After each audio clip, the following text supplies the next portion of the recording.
So I remember my first day of monk school. I've just shaved my head. I'm now wearing robes.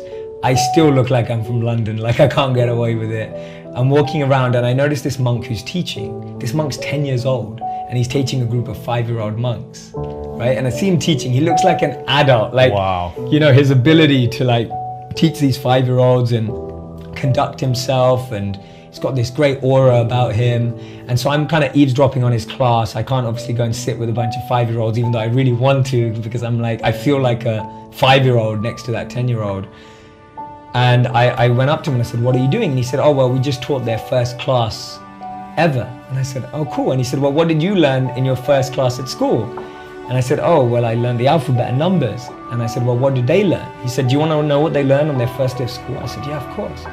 He said, the first thing that we teach them, the first thing you learn at monk school is learning how to breathe. I said, why? He said, because we're taught that the only thing that stays with you from the moment you're born to the moment you die is your breath. All your friends, family, the country you live in, all of that's going to change. Mm-hmm. The only thing that doesn't change, that stays with you from the moment you're born to the moment you die, is your breath. And he said, notice, when you get stressed, what changes? Your breath. When you get angry, what changes? Your breath. When you're sad, what changes? Your breath. When you're happy, what changes? Your breath. Every emotion is experienced with the change of the breath.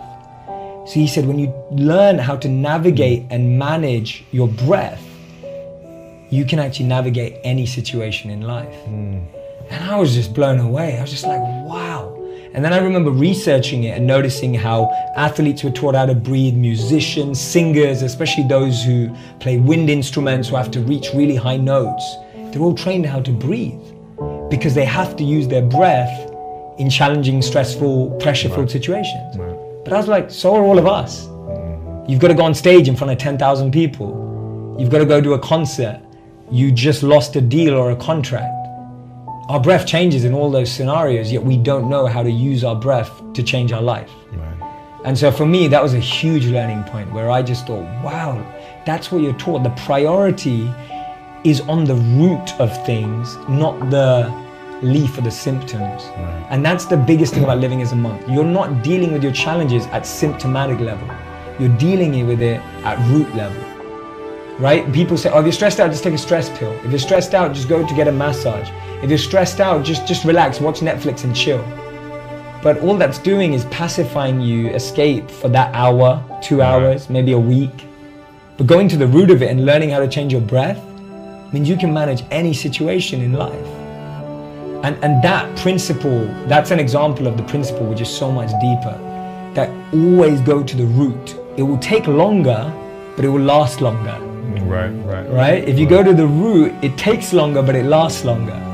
But if you go for the symptom, you get it quick and it never lasts. And it never lasts, and we don't know that. So that was the deepest principle I learned as a monk. You always go to the root. Cut down the root of that weed in your heart.